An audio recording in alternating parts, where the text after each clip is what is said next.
Parce que l'intelligence artificielle, ça pourrait être une belle chose, pour le coup. Mais j'imagine que, et d'ailleurs c'est écrit d'ailleurs dans ton livre, elle sera utilisée à mauvais escient.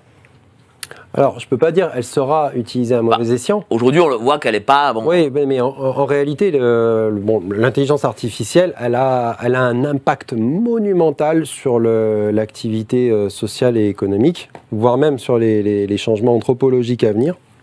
Ça, c'est indéniable. Et elle est d'ores et déjà utilisée à des fins variées, qui sont aussi bien bienfaisantes que malfaisantes. En réalité, c'est un outil, et c'est surtout un outil d'augmentation de la productivité dans le secteur dans lequel on décide de l'employer. Aujourd'hui, déjà, il y a une prédominance des intelligences artificielles dites spécifiques dans des domaines bien ciblés de l'économie. L'industrie, le médical, le militaire. Voilà. Dans l'imagerie médicale, par exemple, on commence à utiliser l'IA. Bon, il y a des pour, il y a des contre. Dans le milieu militaire, on l'utilise beaucoup et ça augmente de façon exponentielle avec le conflit en Ukraine, où les technologies sont de plus en plus mises à l'épreuve. Il y a une forme de copier-coller d'un camp à l'autre et ça fait accélérer énormément les découvertes en la matière. Et dans le domaine de l'industrie aussi. Les enjeux d'ailleurs sont énergétiques maintenant, puisque l'idée c'est de développer des IA qui consomment le moins possible pour qu'elles soient le plus rentables possible.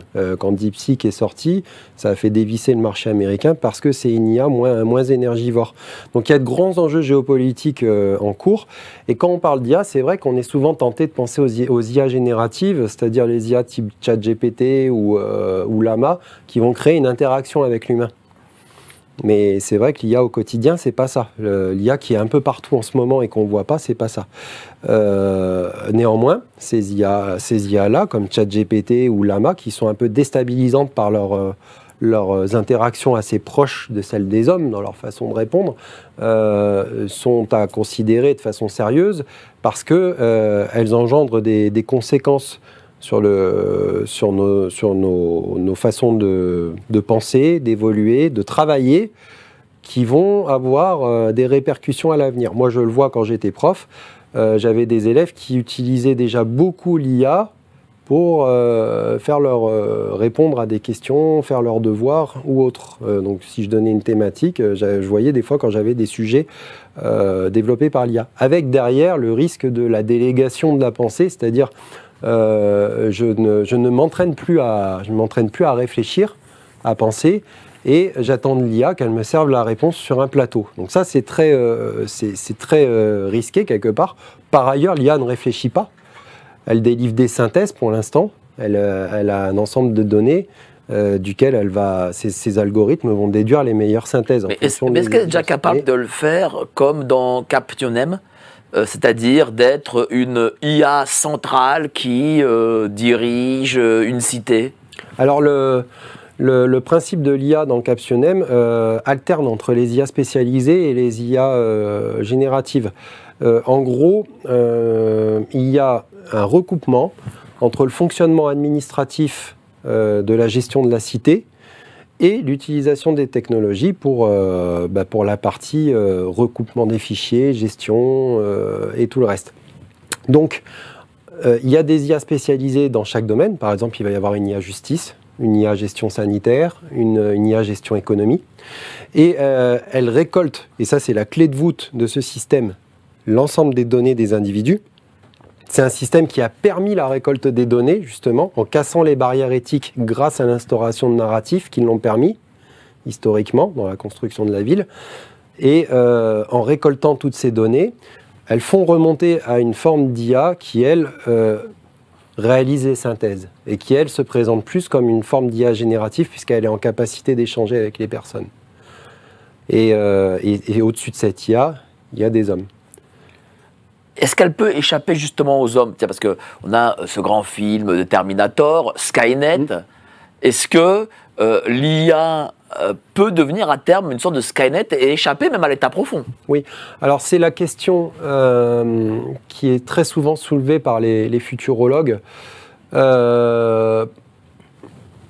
Je pense à Vernor Vinge, par exemple, qui est le premier à avoir développé le concept de la singularité, c'est-à-dire le point où l'IA est censée atteindre un cap à partir duquel elle va pouvoir se dispenser de l'homme et subvenir à l'ensemble, et la remplacer d'ailleurs dans l'ensemble de ses tâches quasiment. Ce concept a été développé après par Kurzweil, qui est un petit peu plus connu parce qu'il travaille chez Google, dans son livre Singularity is Near. Alors ces gens-là, pour moi, ils souffrent d'un défaut, c'est qu'ils envisagent toujours l'IA à travers l'unique prisme du technicien, de l'ingénieur.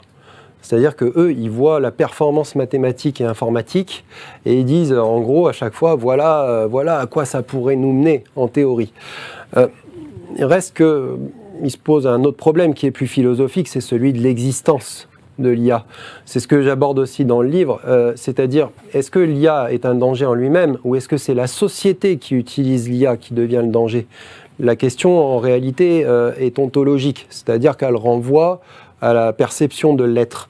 Et l'IA, voilà, si on fait du Heidegger, c'est un étant, c'est-à-dire que c'est une création d'un être. Mais ce n'est pas quelque chose qui s'incarne qui s'incarne pour exister au sens philosophique du terme.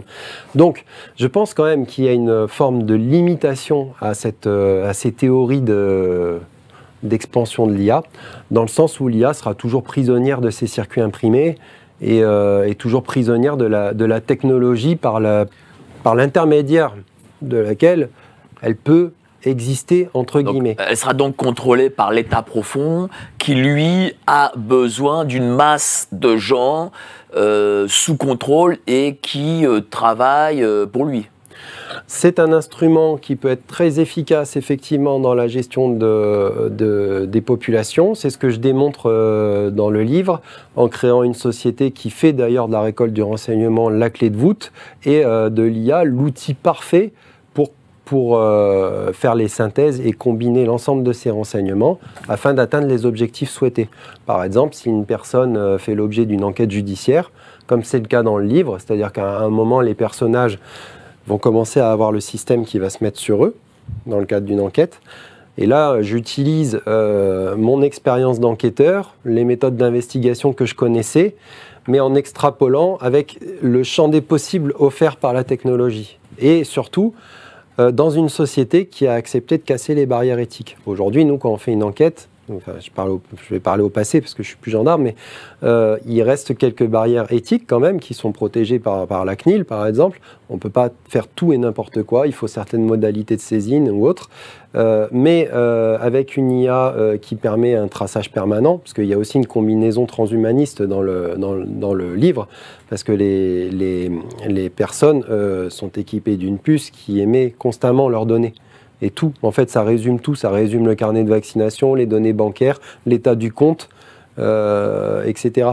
Donc, il y a une lecture permanente qui est faite par émission et on sait parfaitement à un instant T, si on en a besoin, quel est l'état, le bilan de la personne, le bilan intégral, on l'a directement.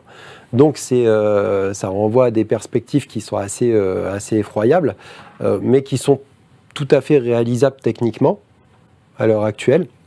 Et c'est juste les barrières éthiques qui ont sauté. C'est pour ça que je disais que le modèle de société est très important, parce que Captionem est une société qui s'est construite de façon à faire sauter ces barrières. Et j'explique comment dans le livre. Et le parallèle peut être troublant avec ce qu'on est en train de faire aujourd'hui dans notre société. Tout à l'heure, on parlait de la cuisson des grenouilles.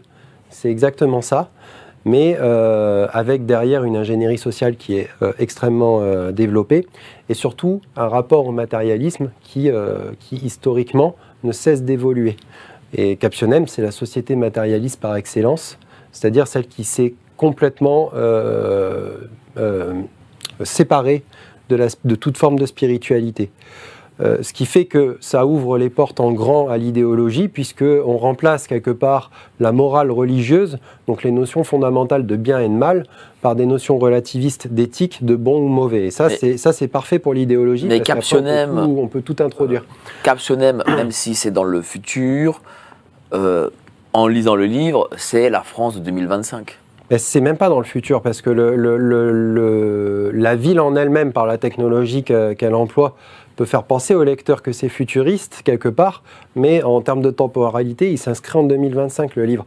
La ville telle qu'elle est découverte par l'héroïne, c'est en 2025.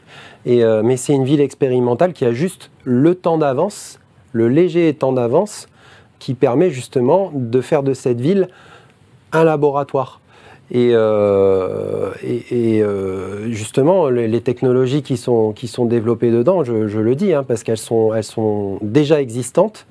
Et la société que présente Captionem est étrangement ressemblante à la nôtre. C'est-à-dire qu'en apparence, les gens paraissent libres. En réalité, ils sont surtout libres de consommer. C'est ce qu'on a vu un peu en révélateur dans le Covid, quand les gens ont cru retrouver leur liberté après les confinements en ayant l'autorisation de consommer avec un pass. Ils ont cru qu'on leur redonnait leur liberté. Aujourd'hui, on confond la liberté en tant que concept avec la liberté de consommer. Là, il ne reste plus que la liberté de consommer dans cette société-là. Et le reste, après, ce sont des fausses libertés. Ça passe par exemple par l'hypersexualisation de la société qui fait croire aux gens qu'ils peuvent disposer de leur corps, changer l'idéologie transgenre, tout ça, qui surtout cultive l'hubris chez les gens et développe en fait l'ego et l'individu. Et c'est comme ça d'ailleurs que ce système parvient à créer des dynamiques de grands élans collectifs. C'est en fragmentant, en divisant et en faisant en sorte que l'individualisme augmente pour empêcher les gens de se fédérer, de se concerter et de réfléchir entre eux. Et donc ça permet justement les grands élans conformistes qu'impose ce modèle dit néocollectiviste. Après, j'explique le néocollectivisme, ce que c'est. Et là, je développe toute une nouvelle thèse, un nouveau système qui explique ce totalitarisme absolu. C'est le néocollectivisme.